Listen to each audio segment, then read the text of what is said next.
ഇന്ന് ഞാനിവിടെ ഉണ്ടാക്കിയിരിക്കുന്നത് സൂപ്പർ ടേസ്റ്റിലുള്ള ഒരു മെഴുക്കുവരട്ടിയാണ്. വളരെ സിമ്പിളായിട്ട് ഉണ്ടാക്കാൻ പറ്റുകയും ചെയ്യും, എന്നാൽ സൂപ്പർ ഒരു രുചിയുമാണ്. നമ്മൾ മടി പിടിച്ചിരിക്കുന്ന ദിവസങ്ങളിലൊക്കെ ഈ ഒരു മെഴുക്കുവരട്ടി മാത്രം മതി ചോറുണ്ണാൻ. സ്പെഷ്യൽ ഇൻഗ്രീഡിയൻസ് ഒക്കെ ഞാൻ ചേർത്തിട്ടുണ്ട് ഈ ഒരു മെഴുക്കുവരട്ടി ഉണ്ടാക്കാനായിട്ട്. അപ്പോൾ നമുക്ക് ഈ ഒരു സൂപ്പർ മെഴുക്കുവരട്ടി എങ്ങനെയാണ് ഉണ്ടാക്കുന്നതെന്ന് നോക്കിയിട്ട് വരാം.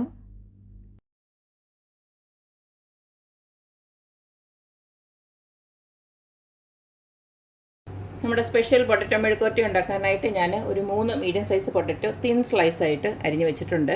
കണ്ടില്ലേ, ഈ ഒരു രീതിയിലാണ് അരിഞ്ഞ് വെച്ചിരിക്കുന്നത്. പിന്നെ ഇതിലേക്ക് നമുക്ക് വേണ്ടത് ഒരു 2 സവാള വേണം. അതെന്താ ഇതുപോലെ അരിഞ്ഞ് വെച്ചിട്ടുണ്ട്, കുറച്ച് തിന്നായിട്ട് തന്നെ അരിഞ്ഞ് വെച്ചിരിക്കുന്നത്. പിന്നെ ഒരു 3-4 പച്ചമുളകും പിന്നെ കുറച്ച് കറിവേപ്പില എടുത്ത് വെച്ചിട്ടുണ്ട്. പിന്നെ ആദ്യം തന്നെ നമുക്ക് ഈ ഒരു പൊട്ടറ്റോ ഉണ്ടല്ലോ, അതൊന്ന് ഉപ്പും മുളകൊക്കെ ഇട്ട് ഒന്ന് മാരിനേറ്റ് ചെയ്ത് വെക്കാം. ഒരു 5-10 മിനിറ്റ് നമ്മുടെ ഈ ഒരു സവാളയൊക്കെ വഴറ്റുന്ന നേരം അതൊന്ന് ഉപ്പ് എരിയൊക്കെ ഒന്ന് പിടിക്കട്ടെ. അതിലേക്ക് ഞാനൊരു 1/2 സ്പൂണോളം ഉപ്പിട്ട് കൊടുക്കുകയാണ്. അടുത്തതിലേക്ക് ഒരു 1/2 ടീസ്പൂണോളം മഞ്ഞൾപ്പൊടി ഇട്ട് കൊടുക്കുകയാണ്.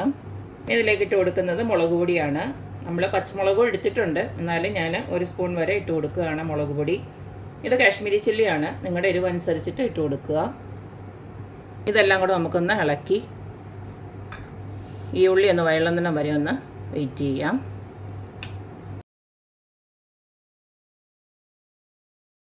ഇനി മെഴുക്കുവരട്ടി ഉണ്ടാക്കാനായിട്ട് ഞാൻ പാനിലേക്ക് വെളിച്ചെണ്ണയാണ് ഒഴിച്ചു കൊടുക്കുന്നത്. വെളിച്ചെണ്ണയോ അല്ലെങ്കിൽ സൺഫ്ലവർ ഓയിലോ ഏത് വേണമെങ്കിലും ഉപയോഗിക്കാം, പക്ഷേ നമ്മൾ ഈ വെളിച്ചെണ്ണ ഒഴിച്ചു കൊടുക്കുമ്പോഴായിരിക്കും കുറച്ചും കൂടെ ടേസ്റ്റ് വരുന്നത്. എണ്ണ ഒന്ന് ചൂടായി കഴിയുമ്പോൾ നമുക്ക് അരിഞ്ഞു വെച്ചിരിക്കുന്നതെല്ലാം കൂടെ ഇട്ട് കൊടുക്കാം.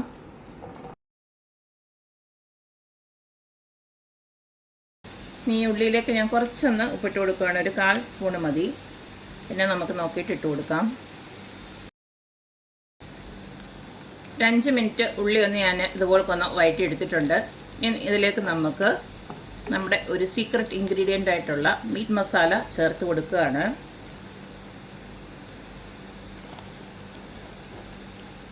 ഒരു 2 സ്പൂണ് ചേർത്ത് കൊടുത്തിട്ടുണ്ട്.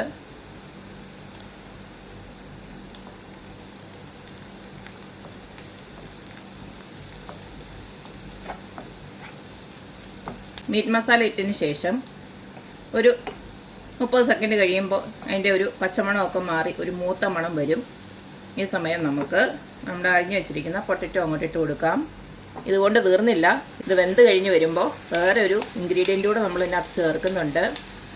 അതുകൊണ്ട് പകുതി വഴി വെച്ച് ആരും കഴിഞ്ഞു എന്ന് പറഞ്ഞിട്ട് വീഡിയോ ഇട്ടിട്ട് പോകരുത്. ഇനിയാണ് പ്രധാന ആൾ വരുന്നത്, അതുവരെ നമുക്കൊന്ന് വെയിറ്റ് ചെയ്യാം. ഇത് അടച്ചു വെച്ച് നമുക്കൊന്ന് വേവിച്ചെടുക്കാം. അതിനകത്ത് പ്രത്യേകിച്ച് വെള്ളമൊന്നും ഒഴിച്ചു കൊടുക്കണ്ട, പൊട്ടറ്റോ അല്ലേ, വേഗം വെന്ത് കിട്ടും. എല്ലാം കൂടെ ഒന്ന് ചേർത്ത് ഇളക്കിയതിന് ശേഷം 10 മിനിറ്റ് അടച്ച് വെക്കുമ്പോഴത്തേക്ക് നമ്മുടെ പൊട്ടറ്റോ ഒക്കെ റെഡിയായി വെന്ത് കിട്ടും. പിന്നീട് വേണം നമ്മുടെ അടുത്തൊരു സീക്രട്ട് ഇൻഗ്രീഡിയൻറ്റ് കൂടെ ചേർക്കാനായിട്ട്. അപ്പോൾ ഞാൻ ഇതൊന്ന് അടച്ച് വെക്കുകയാണ്. അപ്പം നമ്മുടെ ഈ പൊട്ടറ്റോ മെഴുക്കുവരട്ടി ഉണ്ടല്ലോ, ഒരു 90% വെന്തിട്ടുണ്ട്. ഒരു 10 മിനിറ്റ് ഞാൻ അടച്ചു വെച്ച് വേവിച്ചതാണ്. കണ്ടില്ലേ, നന്നായിട്ട് വെന്തിട്ടുണ്ട്.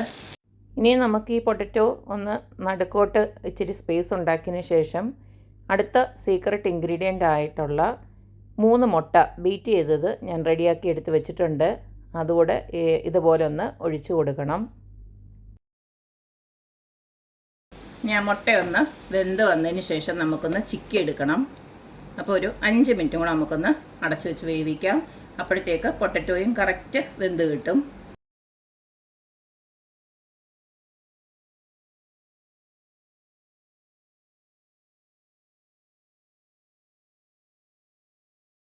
മുട്ടയൊന്ന് അടച്ചു വെച്ചതിന് ശേഷം ഒന്ന് വെന്തതിന് ശേഷം ഒന്ന് ചിക്കി എടുത്തു കഴിഞ്ഞാൽ നല്ല പെർഫെക്റ്റായിട്ട് ഇതുപോലക്ക് കിട്ടും. നല്ല ടേസ്റ്റാണ് കേട്ടോ. അല്ലാതെ തന്നെ ആ ഒരു മീറ്റ് മസാല ഇട്ട് തന്നെ ആ മെഴുക്കുവരട്ടി ഉണ്ടാക്കിയപ്പോൾ തന്നെ അബ്ബാര ടേസ്റ്റാണ്. അപ്പോൾ ഈ മുട്ടയും കൂടെ ചേർത്ത് കഴിയുമ്പോൾ സൂപ്പറാണ്. നമ്മൾ ചോറിൻ്റെ പെട്ടെന്നൊരു കൂട്ടാൻ വേണമെന്ന് തോന്നുമ്പോൾ നമ്മൾ സാധാരണ മിക്കവാറും വീട്ടമ്മമാരൊക്കെ ഉണ്ടാക്കുന്ന ഒരു ഐറ്റമാണ്. അല്ലെങ്കിൽ ചോറിന് പൊട്ടറ്റോയും ഈ പറഞ്ഞ പോലെ ഒരു മുട്ട പൊരിച്ചതും, ഇത് രണ്ടും കൂടെ ചേർത്തുണ്ടാക്കുമ്പോൾ വേറെ പ്രത്യേകിച്ച് മെനക്കേടൊന്നുമില്ല. പിന്നെ നമ്മൾ ആ മീറ്റ് മസാലയൊക്കെ ചേർത്ത് കൊടുത്തുകൊണ്ട് തന്നെ സൂപ്പറാണ്. എല്ലാവരും ഒന്ന് ട്രൈ ചെയ്ത് നോക്കണം. കുട്ടികൾക്കൊക്കെ എന്തായാലും ഇഷ്ടപ്പെടും.